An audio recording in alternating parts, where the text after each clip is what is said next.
Cumprimento a igreja com a paz do Senhor. É motivo de grande alegria estarmos aqui essa noite.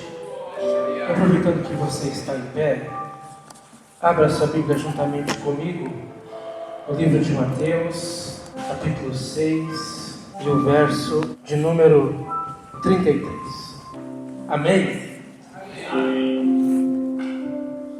Mas buscai primeiro o reino de Deus e a sua justiça, e todas estas coisas vos serão acrescentadas.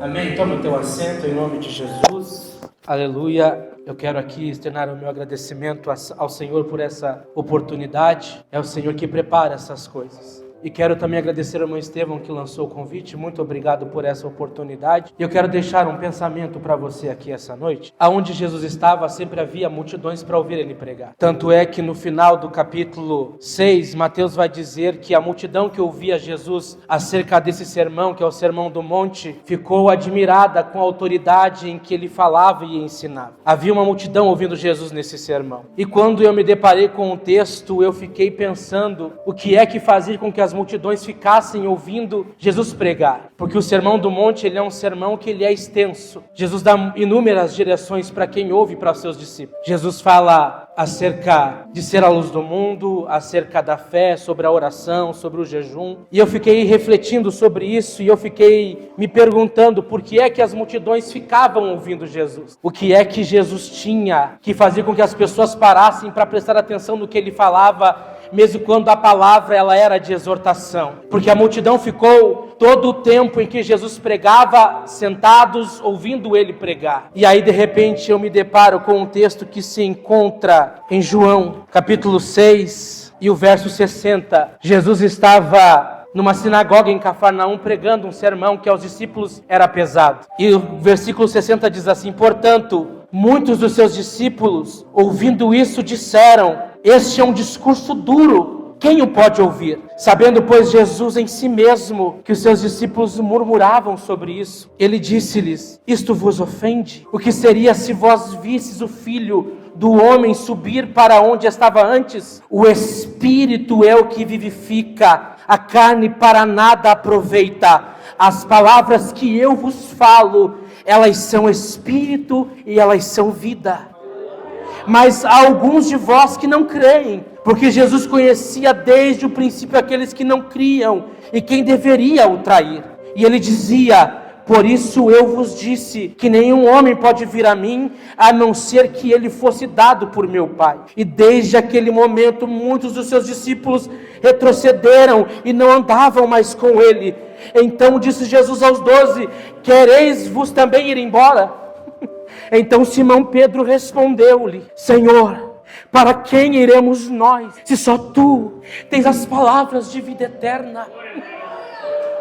As multidões paravam para ouvir Jesus, porque toda palavra que ele liberava era uma palavra que dava vida. Por mais que fosse uma exortação, por mais que fosse uma cobrança, tudo que Jesus falava eram palavras que davam e geravam vida para quem escutava.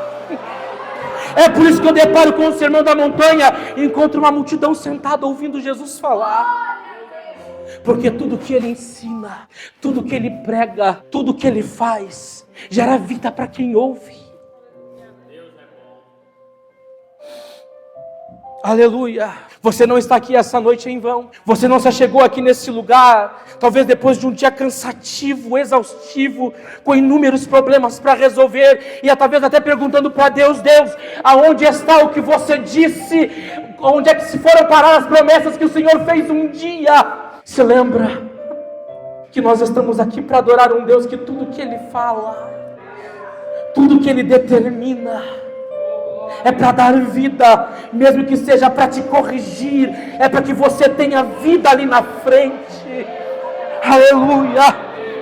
Tudo que Jesus fala traz vida, e Ele fala com muita autoridade, porque Ele possui autoridade sobre ele. Marcos, no capítulo 4, versículo 35, vai relatar a história dos discípulos que estavam no barco, com Jesus dormindo sobre a polpa do barco, e de repente sobreveio uma grande tempestade, e eles ficam assustados com aquilo. Eles acordam o mestre, e a Bíblia diz que ele se levanta, ele ordena para o vento se acalmar, para que a tempestade se aquiete, e eles olham um para o outro e começam a perguntar: quem é este, que até o vento e o mar lhe obedecem?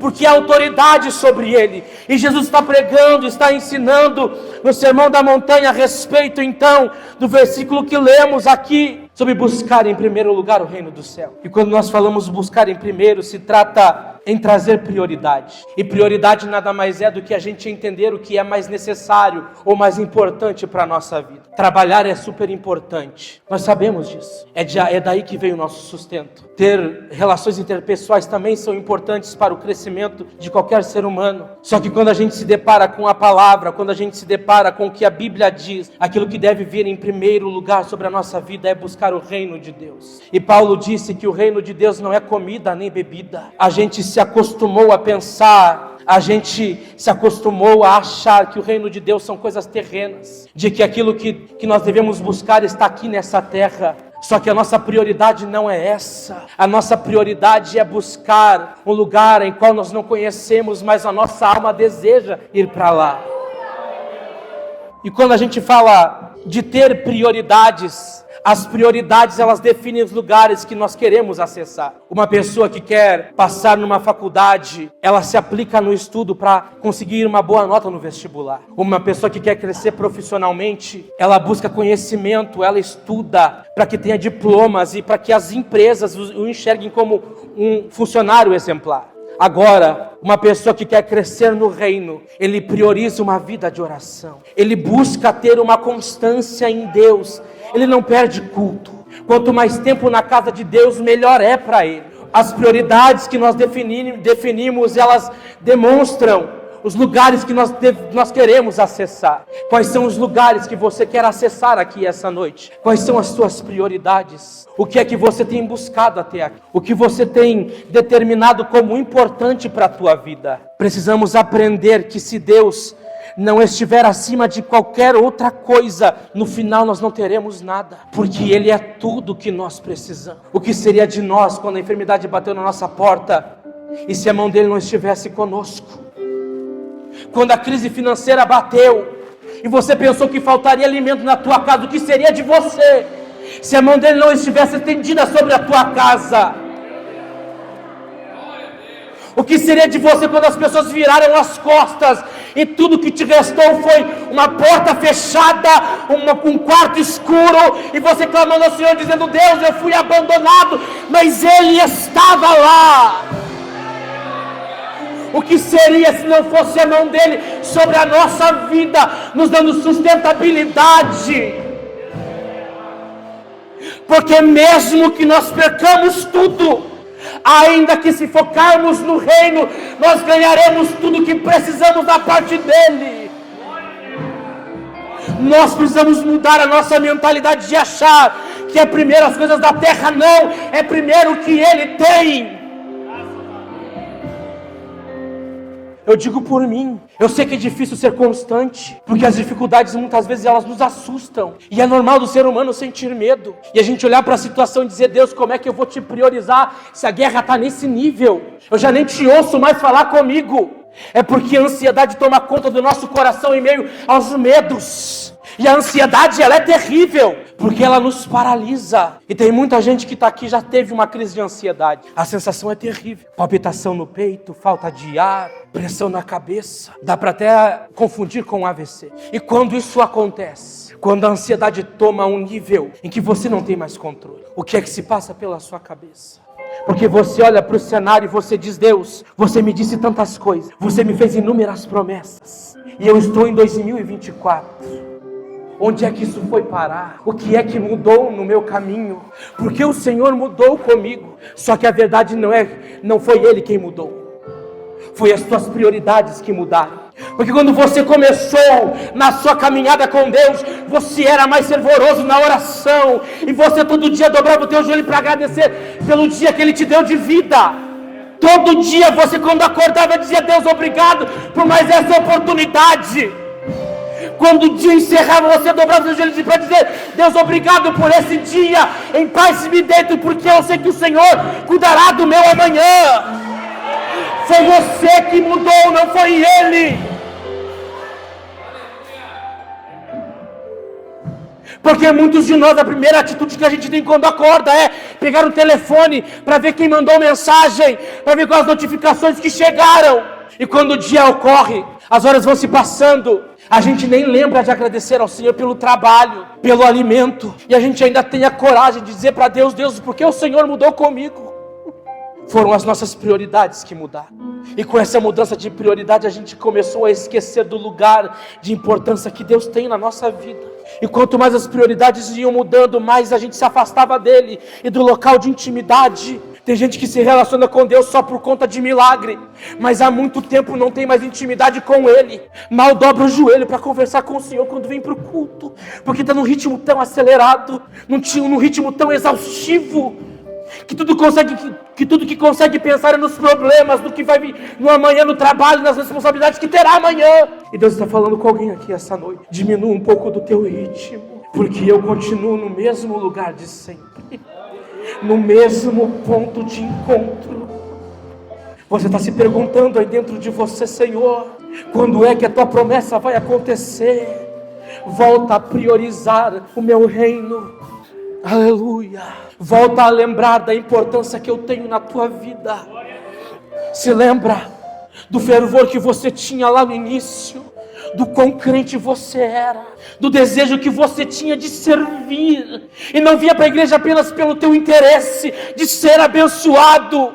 Lembre-se disso essa noite, porque as tuas prioridades irão definir o lugar que você vai chegar, os lugares que você vai acessar. E prioridades mal estabelecidas, elas geram oportunidades perdidas, e com isso elas produzem potencial desperdiçado. Você tem muito potencial dentro de você, que o reino precisa aproveitar, que Deus quer fazer com que floresça sobre outras pessoas. Deixa Ele revelar o teu potencial. Coloque novamente em priori o reino dEle, a vontade dEle sobre a tua vida. Porque tudo que o reino quer é te abençoar, porque Deus tem prazer em abençoar os seus filhos. Mas para isso, nós precisamos também fazer a nossa parte. Colocar Ele em primeiro lugar, porque Ele deve ser o centro de todas as coisas. É tudo por meio dEle, para Ele e para a glória dEle. Aleluia. Ele é maravilhoso, Ele é poderoso, e que a gente aprenda essa noite a não se relacionar com Ele apenas pelos benefícios do reino, apenas pelas demais coisas que podem ser acrescentadas, porque quando Ele não querer mais acrescentar essas coisas, e quando Ele não querer mais entrar na situação, e quando Ele decidir não descer sobre a tua casa, você ainda vai continuar em oração? Ou você só busca porque você quer que as demais coisas sejam acrescentadas? E se Ele decidir não fazer? E se Ele decidir não abrir a porta? E se Ele decidir não curar a enfermidade? Será que a tua constância será a mesma? Ou você vai diminuir o teu ritmo com Ele porque Ele não quis fazer? Porque a vontade dEle não foi a mesma que a tua. Ele abrindo a porta ou não, Ele continua sendo Deus. Ele fazendo ou não fazendo, Ele continua sendo o mesmo Deus. E se Ele não decidir fazer, é como se fosse aquele hino do questiona ou adora. E se Ele nada fizer, você questiona Ele ou você adora. Porque o reino não é comida nem bebida, não se encontra com coisas terrenas. Mas quando a prioridade é o reino, tudo que é terreno é nos acrescentado, porque Deus ama cuidar dos seus filhos.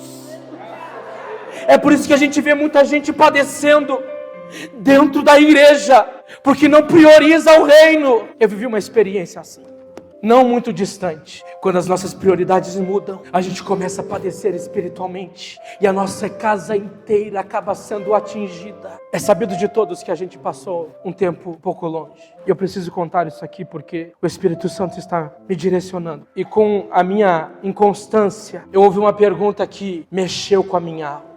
E foi justamente essa pergunta que eu fiz aqui. E se as demais coisas não forem acrescentadas, tu ainda será o mesmo diante de Deus? Tu ainda terá a mesma constância? E se Ele não decidir abrir a porta, tu ainda continuará firme na oração? Ele fazendo ou não fazendo, Ele dando vitória ou não dando vitória hoje, Ele ainda é o mesmo e Ele não mudou. Mas quando nós aprendemos a priorizar o reino de Deus, Eu creio que as demais coisas nos serão acrescentadas, mas não porque nós queremos nos relacionar com Ele apenas por conta dos benefícios, mas sim porque nós amamos a presença dEle. Que nós possamos entender aqui essa noite que amar quem Ele é, o que Ele representa é muito maior do que nós podemos receber aqui na terra. Que a nossa alma possa almejar mais uma vez, como foi no início, em querer servir, em querer fazer, em querer se doar, em se gastar, em querer aproveitar a nossa juventude, ou a nossa vida, a nossa saúde, em prol do reino. Porque nada é mais satisfatório do que servir ao Senhor, ou se permitir ser servido por Ele, ou deixar Ele se servir de nós. Que a gente permita essa noite que Ele se sirva de nós aqui essa noite. Culto Ele é entrega, e que Ele possa servir do que nós trouxemos a Ele. Talvez seja um coração imperfeito, um vaso rachado, um coração todo quebrado, mas mesmo assim diga para o Senhor: se sirva de mim, porque é tudo que eu te trouxe para te oferecer essa noite, é tudo que eu tenho, é 100% de mim, Senhor. Pega esse vaso rachado, pega esse coração quebrado e se sirva essa noite, porque o Senhor, Ele é especialista em reconstruir o que foi quebrado. Você acredita nisso essa noite? Nenhuma palavra liberada por Deus, ela irá se frustrar sobre a tua vida. Toda palavra que Jesus libera é uma palavra que traz vida. E haverá vida sobre a tua casa, haverá vida sobre o teu trabalho, haverá mudança nessa história, mesmo que não aconteça do jeito que você espera, mas mesmo assim Ele fará a vontade que é dEle, e ela é boa, perfeita e agradável, nada foge do controle dEle. E essa noite eu te convido a se colocar de pé, em nome de Jesus. Aleluia. E se você, assim como eu essa noite, deseja colocar em primeiro lugar o céu, o reino de Deus, a sua justiça, eu te convido a vir aqui à frente essa noite, entendendo que não é pelos benefícios, mas é por amor a Ele. E por amor a Ele, Ele suprirá todas as nossas necessidades. Vem à frente essa noite, em nome de Jesus. Nós queremos orar com você.